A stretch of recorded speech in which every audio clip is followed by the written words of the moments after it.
Swayam Prabha. Digital India. Educated India.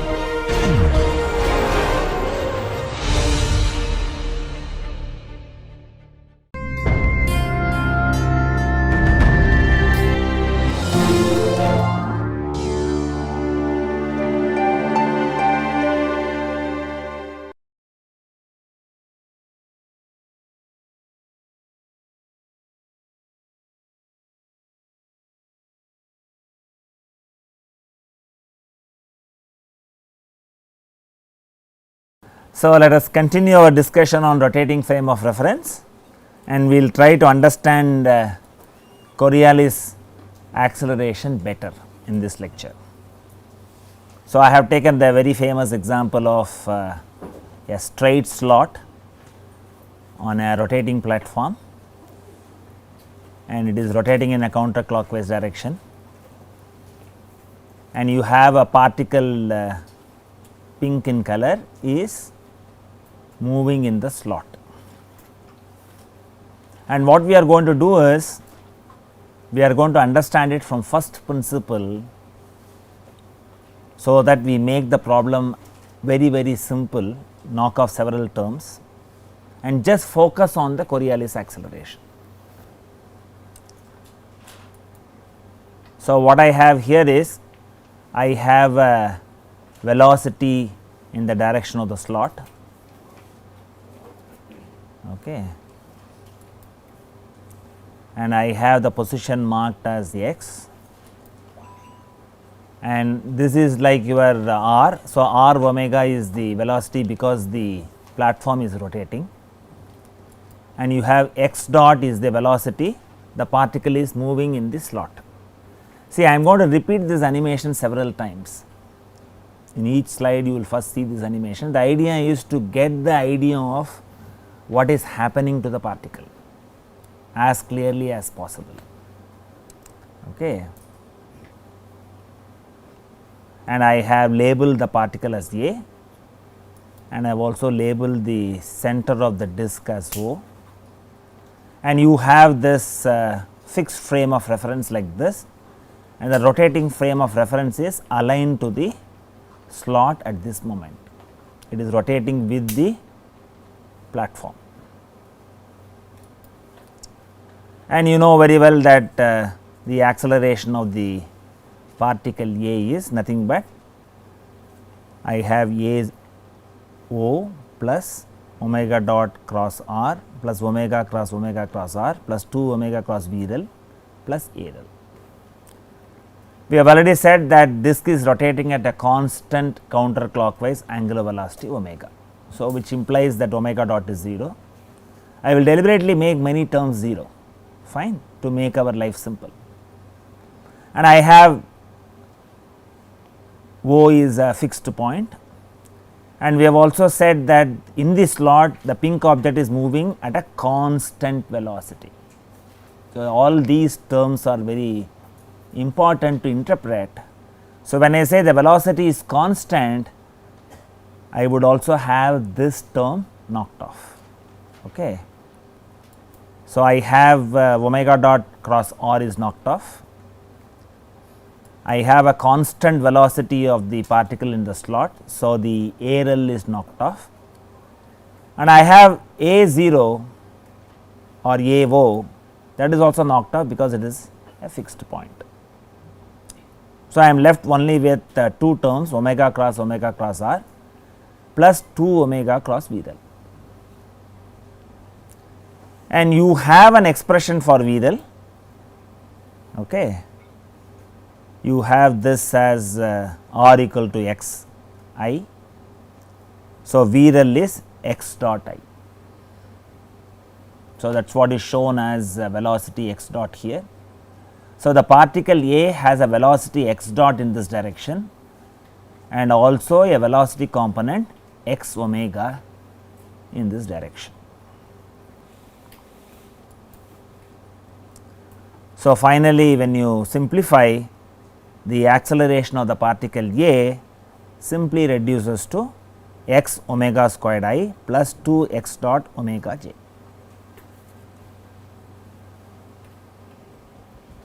and we have omega as omega k and r is xi. All these quantities are very clearly labeled, and again I will have the particle is rotating. So, you get an idea of this, and what we are going to look at is I have labeled them as A and O. I have this, and I also have the expression for acceleration. I will understand the terminologies. Okay. So, I put the axis here at this instant of time, and what are the velocity components I have? I have a velocity component x dot in the direction of the slot, and I also have another component of velocity which is x omega. I have deliberately shown that they are not equal.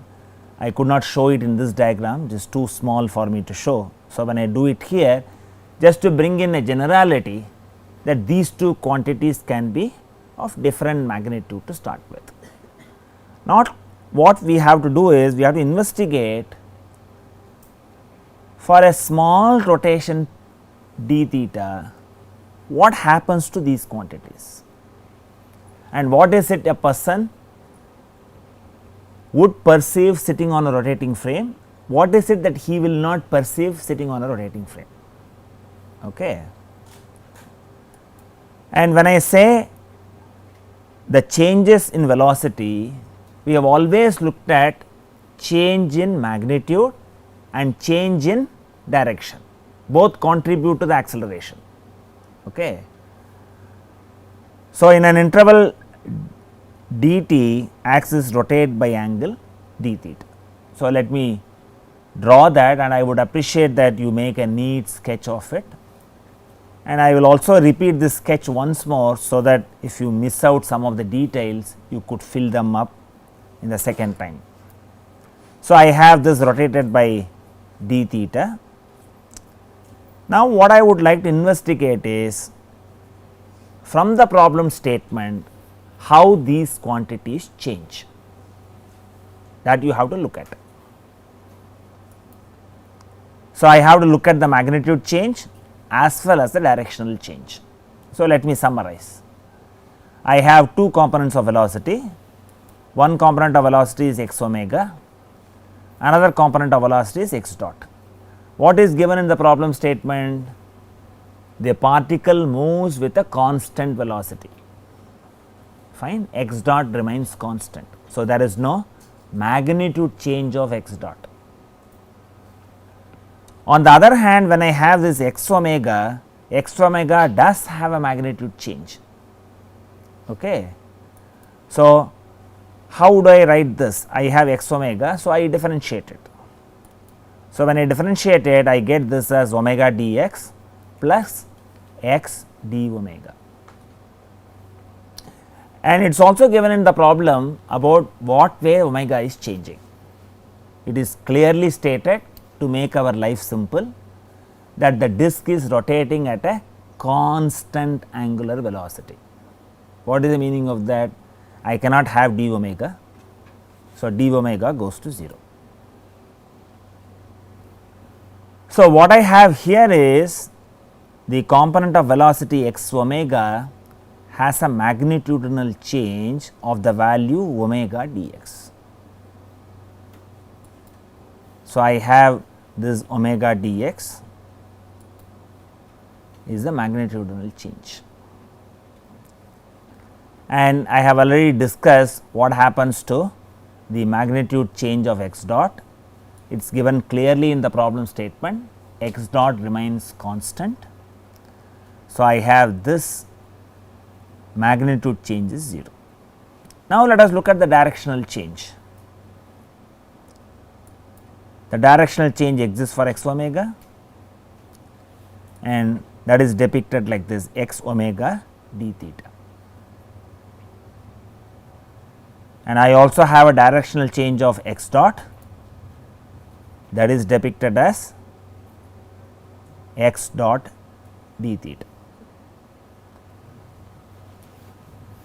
See, what you will have to look at is a person sitting in the rotating platform, because he is rotating with the platform, he fails to recognize these two quantities.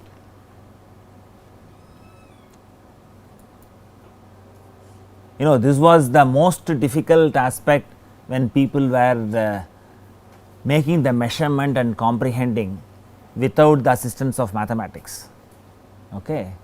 But with the assistance of mathematics, there is no difficulty at all. You get all these terms one after the other. You have to be very consistent in your mathematical development. So, when you differentiate it with respect to the time, I have this as theta dot x dot and x dot theta dot. That is what you got it here. Okay. I have this as x dot omega. I can refer this as x dot omega and x dot omega. This is what you are not able to see when you are sitting on the rotating frame of reference. That has contributed to the Coriolis acceleration. Fine.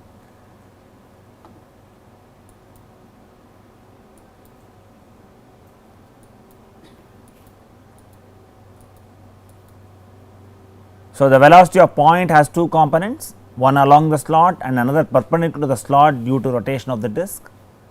A rotating observer fails to recognize the change in these velocity components due to rotation, which is what I had explained. I said that I am going to redraw this again, so that you can fill up any missing links in your notes. So, I have x dot and x omega, and I rotate it by an angle delta d theta. So, I have explained how I have got this omega dx, and I have also explained how I have got this x omega d theta, and I have also explained how you have got x dot d theta. So, the rotating observer fails to recognize x dot d theta and omega dx.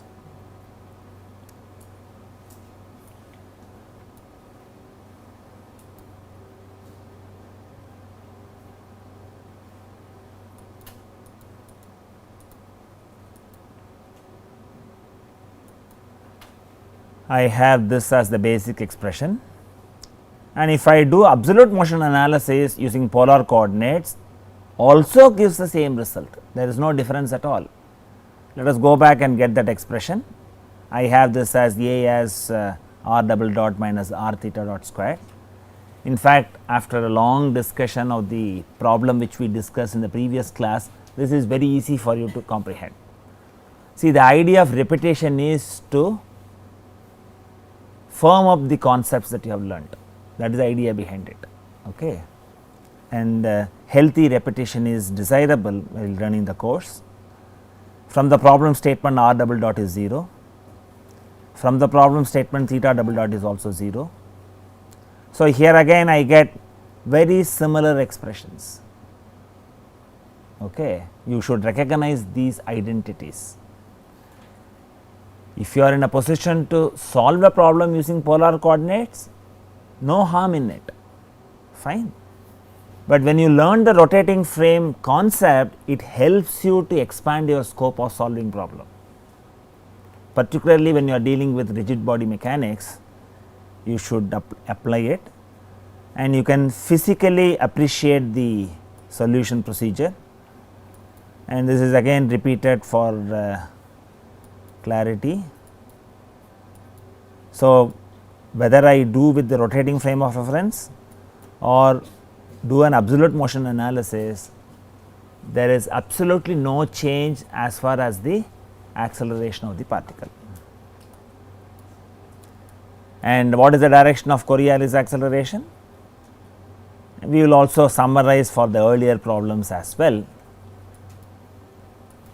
So, we have these noted down, and direction of Coriolis acceleration is always normal to the VREL or Vxy. Sense is dictated by the cross product. Normal is fine, but sense is dictated by the cross product. So, in this problem I have this as 2 x dot omega perpendicular to the slot. You should recognize that this is perpendicular to the slot. A similar story you will find in other problems also. See, we have solved the quick return mechanism and also the a slotted member and another member like this.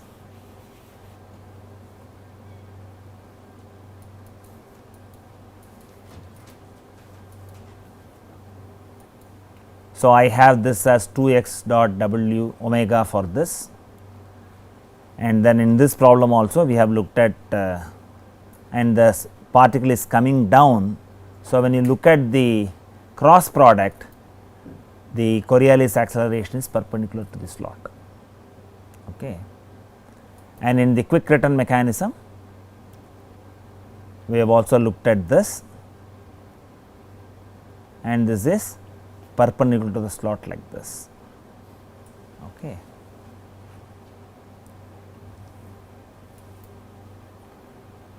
Where does this affect us?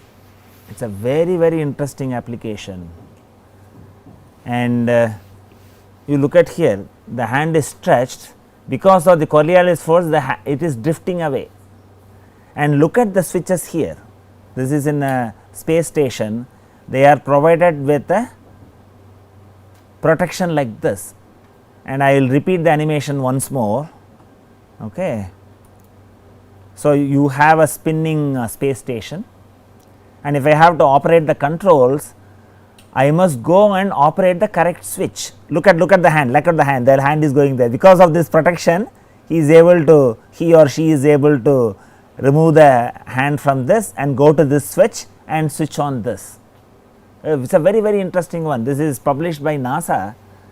So, it is a very practical application of direct feeling of where the Coriolis force influences you, because we have come out of a space age. The prediction is another 20 years people can go to space and come back as tourists, fine. So, for all this spinning, they have to be spinning for stability, and look at here, we have seen that perpendicular to the, so that hand is free. So, hand is drifting without your control. Your intention is to keep the hand straight, because of the rotation the hand is pushed away. Okay. So, it is a very nice illustration, and we will also look at very interesting problem. Okay. We go back to the turntable, please write down the problem statement and interpret the problem statement properly. Okay. Because you need to understand that we are sitting on earth and observing things. For all practical purposes, we have considered earth is a stationary, fine, but it is a rotating frame of reference. So, it is a very nice problem which tells you from a rotating frame of reference what is it that you observe, and it is a very simple problem which you can easily handle it. Boy A is standing at the center of the turntable and B is at the end of the turntable. I have two boys standing. The turntable rotates at a constant counterclockwise angular velocity omega as seen from above. We have already seen that it is rotating, I have animated that, and it is a constant angular velocity. So, omega dot is 0. Boy A throws a ball toward B by giving it a horizontal velocity u relative to the turntable towards B. See, the boy is standing and throwing the ball, but the ball is in space, it is not constrained by the slot like what we have seen in the previous problem. And for a rotating observer, he will observe a constant velocity u, that is what the problem statement says, to make our life simple. Okay. Assume that the ball has no horizontal accelerations once released, and write an expression for the acceleration which B would observe the ball to have in the plane of the turntable just after it is thrown. So, the pulse of this problem is sitting from a rotating frame of reference, what would you observe? That is the idea behind this problem. So, I am going to put the rotating frame of reference where? I will attach it to the point B, because when I put the rotating frame of reference, I have already said the observer is sitting at the origin and observing what is happening. When a ball is thrown in space, there is no connection between that and this. What way it will travel in space? It will still have a straight path, but you know very well, because the turntable is rotating, it is not going to reach the person. The person will not be able to catch it, but the person will apparently see that the ball is deviating. It is only a perception from the rotating frame of reference. And what we are going to later relate is, you are sitting in a rotating frame of reference, you are observing cosmological things. That is what we are going to relate it to. Fine. All along we have solved problems, neglecting that in certain class of problems you cannot neglect it, and you can understand it only when you feel that you are sitting on a rotating frame of reference and do it. So, from that perspective, this is a very interesting problem. So, it is going to help us to understand cosmological happenings that you observe from earth, which is a rotating frame of reference, which we have neglected it all along. So, path observed by B is asked, though this decides that you attach the rotating frame to B. Is the idea clear?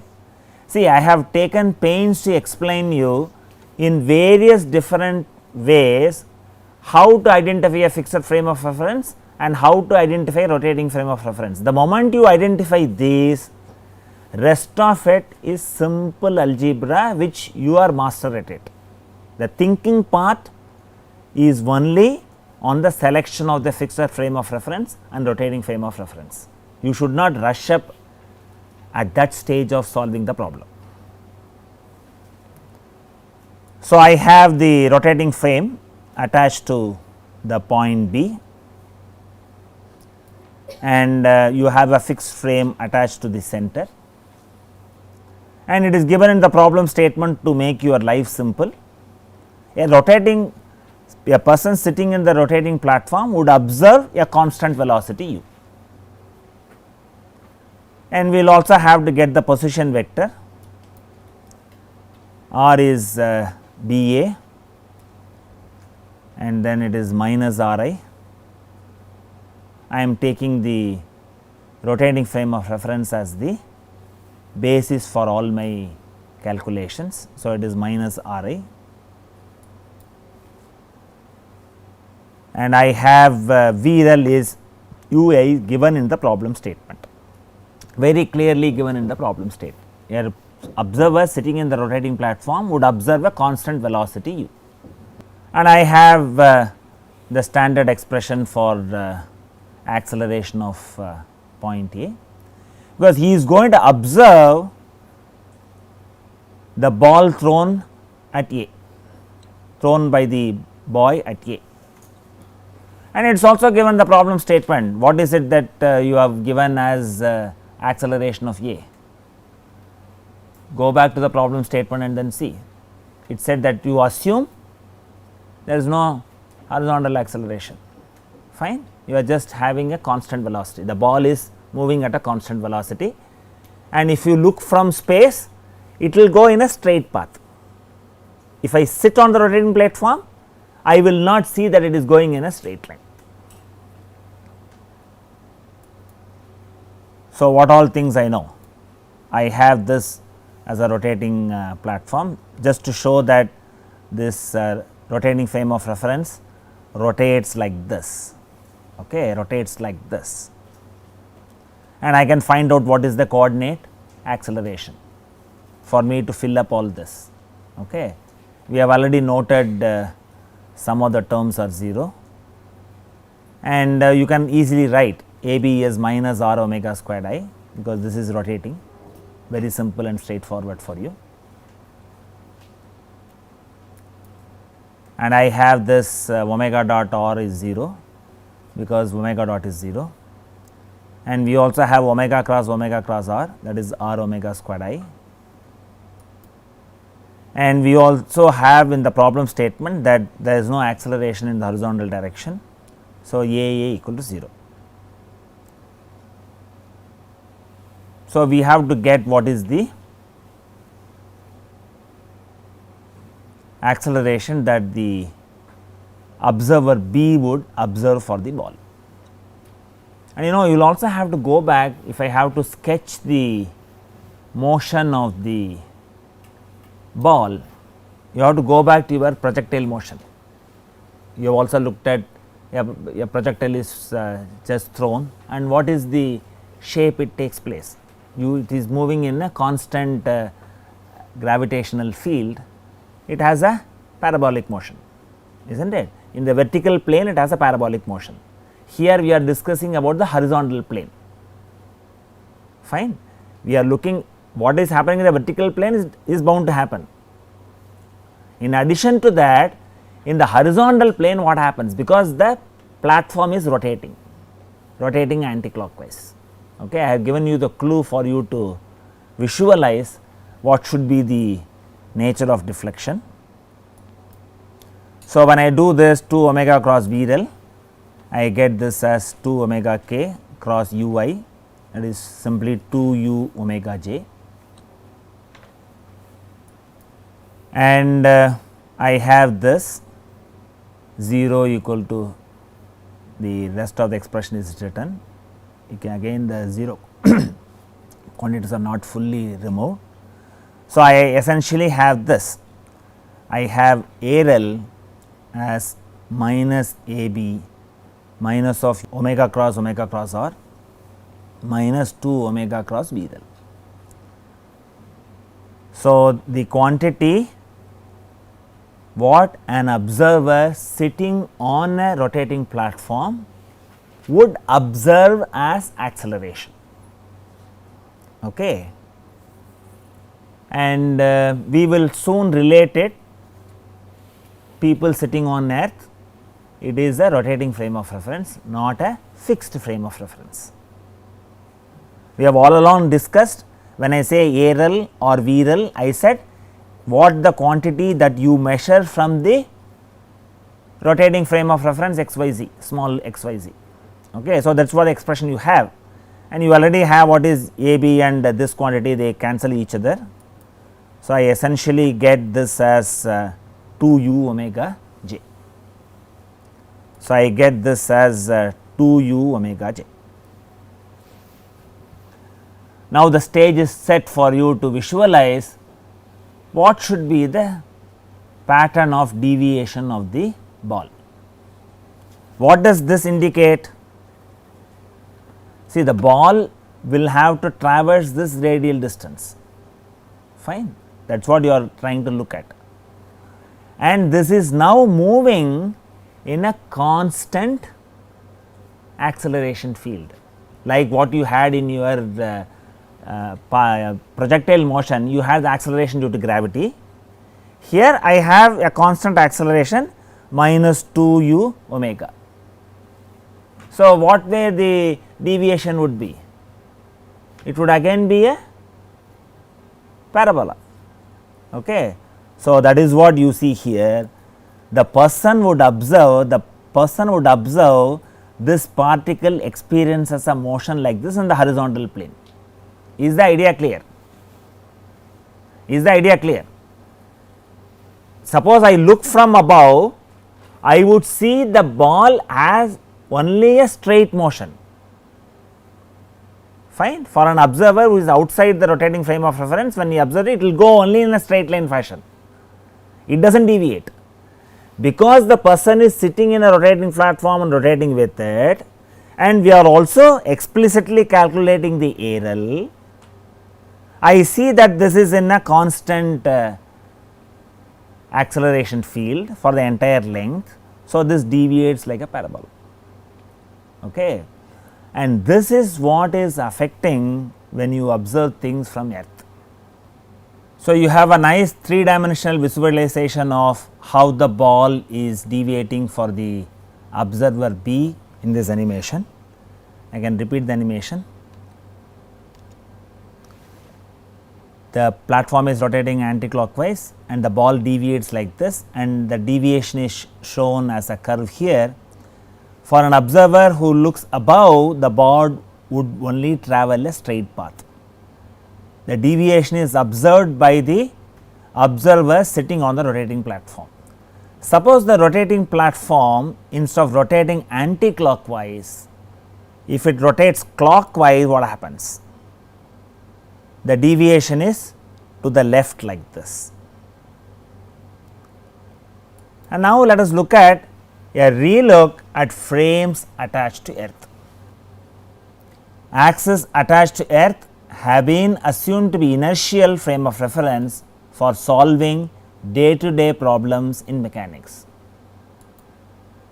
In reality, the earth rotates slowly, very slowly, that is the reason you do not sense that. We view everything around us only from a rotating reference. Fortunately, it is not affecting the motion of cricket balls, trains, automobiles or planes. However, motion of intercontinental ballistic missiles, spacecrafts or even natural phenomenon like cyclones gets influenced by the rotation of earth. See, all along in mechanics, it was a very convenient reference point to take fixed frame of reference attached to earth. Now, you have to realize that we are sitting in a rotating frame of reference, which influences certain phenomena that we have not been able to understand hitherto. We will also calculate what is the value of earth's rotation. It is very slow. I have this as the time period 24 hours, and if you estimate the angular velocity, this turns out to be a very small quantity of the order of 7.27 into 10 power minus 5 radians per second. It is very small, and it is also worthwhile to note, even if you calculate r omega squared, when r is so high as 6400 kilometers, the acceleration is only 0.034 meters per second square. So, in comparison to acceleration due to gravity, it is only 0.35%, hence usually neglected. However, Coriolis force influences phenomenon that happen over very large distances. So, you have a Hurricane Katrina, this is in the northern hemisphere, and you could observe what is the rotation of this cyclone. This is in a anti-clockwise rotation, and there is also data on how severe was the cyclone Katrina. This was the 7th deadliest tropical cyclone of the year 2005. So, it started as a category 1 hurricane, strengthened rapidly to category 5 in warm waters of the Gulf of Mexico. Wind speed was about 280 kilometers per hour, causing costliest damage ever in the history of about 108 billions in 2005 and killing 1833 people. It weakened before making its second landfall as a category 3 hurricane on August 29th morning in southeast Louisiana. Then you also have another cyclone hitting Australia. It is very striking to see that the cyclone is in clockwise direction. This is again a very important cyclone. You have this as named as Hurricane Yasi. It was a very powerful and destructive tropical cyclone, made a landfall in northern Queensland, intensified to category 3 on January 2011, 31st January 2011, and strengthened to category 4. Then on 2nd February, the cyclone intensified to category 5, making a landfall on Mission Beach. Here again the speed was very high, of the order of 240 kilometers per hour. Damage is estimated to be slightly less in the order of just 3.6 billion, again a huge money. It lasted for 2 days and remnants of Yasi as a tropical low created torrential rain. So, from the mechanics point of view, we would like to understand why the cyclones are having different rotations in different hemispheres. This is mainly because of the Coriolis effect. So, when there is a pressure drop in the northern hemisphere, because the earth is rotating like this, it is anti-clockwise in the northern hemisphere, and this deviates like this. This causes the northern hemisphere cyclones to have a anti-clockwise rotation. On the other hand, when we come to the southern hemisphere, it is rotating in the clockwise direction, and the deviation of the wind is like this.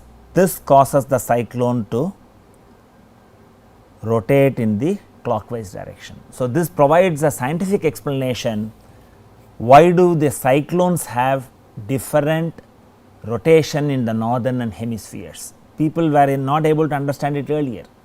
Only after understanding Coriolis effect, they were able to interpret these effects because of Coriolis action.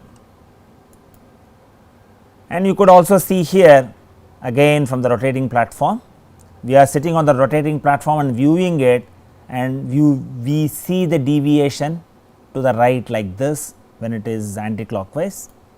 When it is clockwise, deviation to the left. So, this translates into cyclones having anti-clockwise and clockwise motion in northern and southern hemispheres. And you should also realize that when there is a ballistic missile which is hitting far away, if you do not account for the Coriolis effect, it is not going to hit. In fact, the history says in the Second World War, Germans were targeting Paris, and it is about 120 kilometers away from their place. They were not able to hit the city of Paris, it was deviating because of Coriolis effect, thankfully. Okay. And here it says that whenever there is a falling of the object, if you do not take the Coriolis effect into account, it would deviate, and this deviation you should account depending on what kind of analysis and what kind of gadgets that you want to devise. So, it influences over very large distances, you cannot ignore Coriolis effect. And if you go back to historical development, the discussion of geocentric versus heliocentric is also wedded to the development of Coriolis effect. Way back in 1651, Italian scientist Riccioli and his assistant Grimaldi predicted that a cannonball fired to the north to deflect to the east. This is a very right prediction, provided the earth was rotating. And another scientist in 1674, Millier de Chales, described how falling bodies and projectiles aimed toward one of the planet's poles would deflect due to earth's rotation. We have seen the falling bodies also deflect, and we have also understood reasonably well due to earth's rotation how do you see the winds change its direction. And you should note that although their predictions are truly scientific, they used it for defending geocentric theory. See, here you have to recognize in those days there was no clarity on what is the shape of the earth, whether it is rotating, whether we are in the geocentric theory is acceptable or heliocentric theory is the most appropriate theory. This debate was still on in the Western world. And since they were passionately attached to geocentric theory, as there was no proof available, they used these because there is no proof available from experiments, they have argued that these effects are not observable and earth is immobile, thus refuting Copernicus's heliocentric theory. It may look folly now, but in those days even a scientific discovery truly scientific in nature was not possible to be interpreted in the right light because of lack of peripheral knowledge. Now, we have satellite imagery, you can take a picture of the cyclone and see whether it is rotating anti-clockwise or clockwise. So, all this information is available now to verify what we predict from theory. And if you look at the history, it was in 1835 the French scientist Gustave Coriolis published a paper on the energy yield of machines with rotating parts such as water wheels. His observation was there was a supplementary force which is now widely recognized as Coriolis force since 1920 in his honor. And if we look at the mathematical derivation by Euler, it was available in 1749 itself. Laplace also had it in 1778 while he described the effects on tidal equations. However, there was no clarity on understanding these concepts at that point in time. It all became popular only after the work of Coriolis, and there are also multiple uses of Coriolis effect. You also have a Coriolis flow meter, and what you have here is essentially because of the fluid flow and the Coriolis effect, the probe will oscillate like this. So, they measure the frequency, they measure the amplitude of vibration or a phase shift. Using this, they were able to devise a methodology to estimate the mass flow rate as well as the density of the fluid flowing through the tube. Normally physicists exploit any new physical principle to make it as a measurement usage for a particular application. So, that is how Coriolis flow meter came into existence, and you will also be surprised that people use it for gyroscopic precision in a very positive way. Spinning bodies always throw up a surprise.